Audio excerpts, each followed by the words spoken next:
so this chart on the board has to do with property operating. Is this a property operating statement? Potential gross income minus your vacancy and collection losses equals your effective gross income. Remember that from earlier, right? Then we subtract out our operating expenses. In this case, it was given and it was including the reserves that were already given. So minus the operating expenses, you get your net operating income. We're given, these stars means it's given. We're given the annual debt service. Before tax cash flow, taxes, and after tax cash flow. This is done through a calculation. It's not given in the question, but somehow they came up with this number. After tax cash flow is that, and then net operating income plus your reserves minus your interest and depreciation is your taxable income. Just because we're given everything doesn't mean that we use everything, right? Two things that we're given as well are your mortgage. Your total mortgage is $660,000 and your property purchase price is $880,000. So first of all, how do we get these numbers, right? We have 20 units at $700 a month and a vacancy rate of 7%. So this potential gross income would be the 20 units at 100% vacancy rate, or 100% occupancy rate.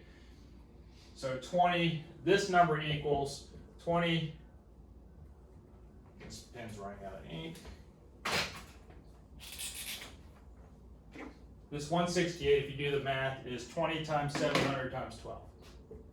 20 units times $700 times 12 months. That's how you get that. A lot of this is given in the book already, but I want to set the foundation for the questions, right? Vacancy is what? It's 7% of this total, okay? Because it was given to us at 7%, so it'd be 168 times 0.7, right? So you have and then your effective gross income would be your 168 minus 11,760. This is how we get these numbers, right? We're given the operating expenses, so that would be 156, 240 minus 59,400. That's how we get this number, right?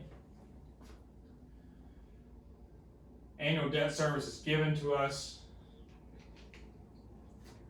We're going to subtract those two numbers to get this.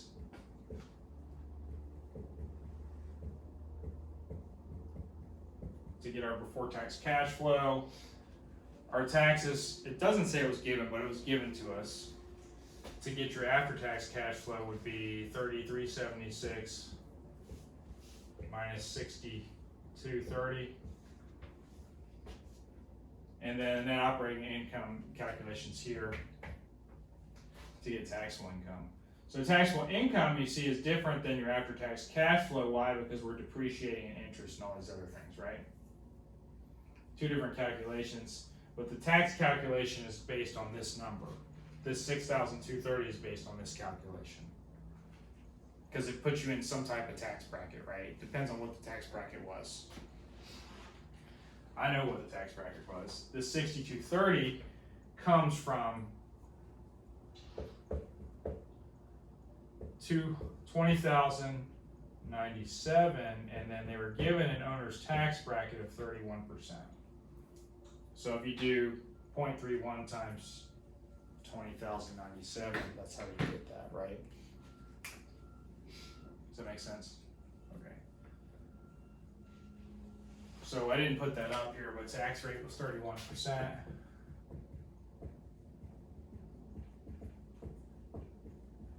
Now, in the broker exam, you're not going to have an in-depth question to this level, but you're going to have to know what calculation you need to get to what. So if they say, what is the effective gross income, you know it's PGI minus vacancy and collection losses, right?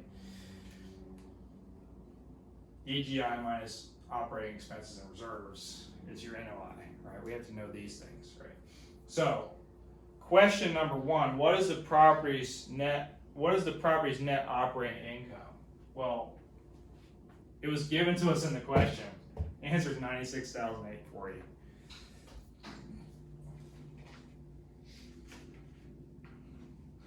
Assuming the capitalization rate of 11%, what is the property's value?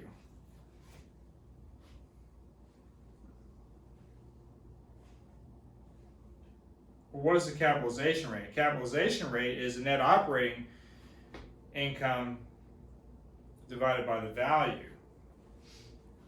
So what's the net operating income here? $96,840. Cap rate is $96,840. We want to know what the value is. Cap rate's 11%. Sorry, cap rate is 11%. The NOI is $96,840. So what do? Basic manipulation of algebra. You would take the net operating income and swap the cap rate. So we would divide $96,840 by 11%. And we get what? B. You get B? Mm-hmm. Is B right? I don't know. B right, 880,364.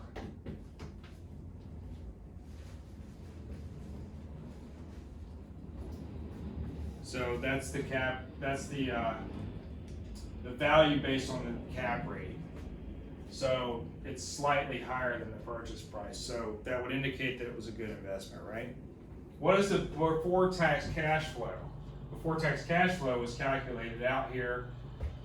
NOI minus annual debt service is your before tax cash flow, right? It's already given to us.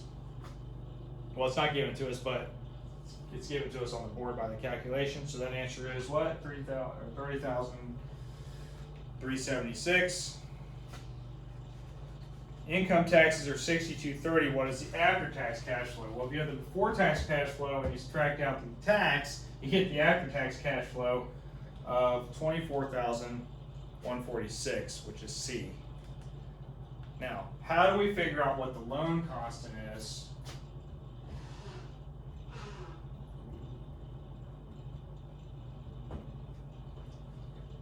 The loan constant is this annual debt service divided by, or the mortgage divided by this, right? The mortgage divided by this, or this divided by the mortgage, actually. So it'd be 66, I always say it backwards when I talk about math.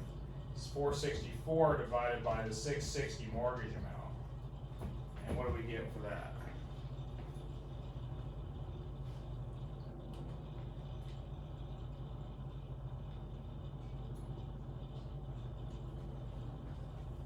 Point 1007. 0.1007, right? 0.1007. That's how you calculate that. The next question says, what is the investor's leverage positive or negative? Well, we need to know what the actual capitalization rate is, which is what? 11%, right? We were given the capitalization rate, right? Based on this number, it's not quite 11%. If you do 96,840 divided by the purchase price to get your capitalization rate, it's actually 0.11 something. It's very close to that number. Is it higher or lower than that loan constant? Higher. It's higher than that loan constant, then you have positive leverage. And I can read the explanation for the positive leverage just so it clarifies that a little bit. Because the annual constant on the loan is lower, or because the capitalization rate is higher than the loan constant, then the leverage is positive. The investor's return on equity is higher right, than the debt service, than the capitalization rate. The return on equity is higher, right? This number is higher than this number. The equity, the return on whatever they put into it is higher. Does that make sense? So that's why it's positive leverage. They made a good investment. That's it. But the question was given, a lot of the answers were given to the questions.